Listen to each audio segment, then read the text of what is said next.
को ये अधिकार मिल गया है कि वो ओबीसी की सूची तैयार कर पाएंगे। कितना बड़ा संशोधन आप इसे मानती हैं और ये कितना बड़ी उपलब्धि है एक तरह से इस समाज के लिए? हमें लगता है इससे पूरे देश में और देश के साथ साथ खास करके उत्तर प्रदेश में जो काफ़ी लंबे समय से बहुत सी ऐसी जातियां हैं जो ओबीसी में जाने के लिए सूचीबद्ध तो है, लेकिन किन्हीं कारणों अभी तक नहीं शामिल किया जा सका था।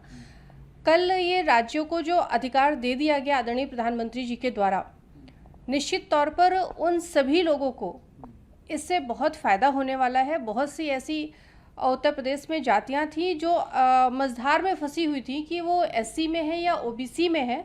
अब उनका निश्चित तौर पर सूचीबद्ध तरीके से उनको ओबीसी में या एससी में जहां भी वो शामिल किए जा सकेंगे। कल आपने लोकसभा में जब अपनी बात रखी तो उस वक्त आपने कहा कि जाति आरक्षण, जो जाति जनगणना है, उसको लेकर भी आपने अपना पक्ष रखा कि वो होनी चाहिए।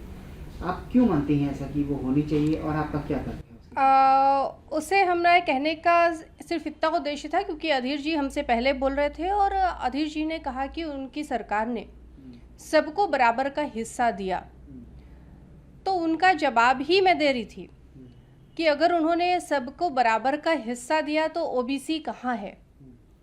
नियमानुसार हर 10 साल पे जनगणना होनी चाहिए थी।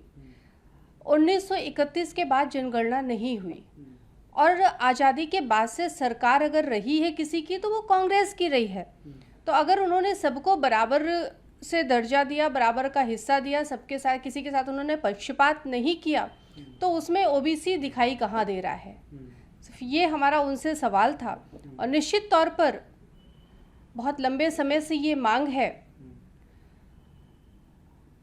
और अगर ऐसा होता है भविष्य में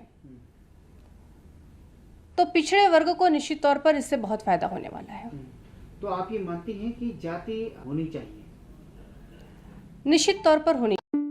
एबीपी साझा, जोश, जज्बा, जुनून।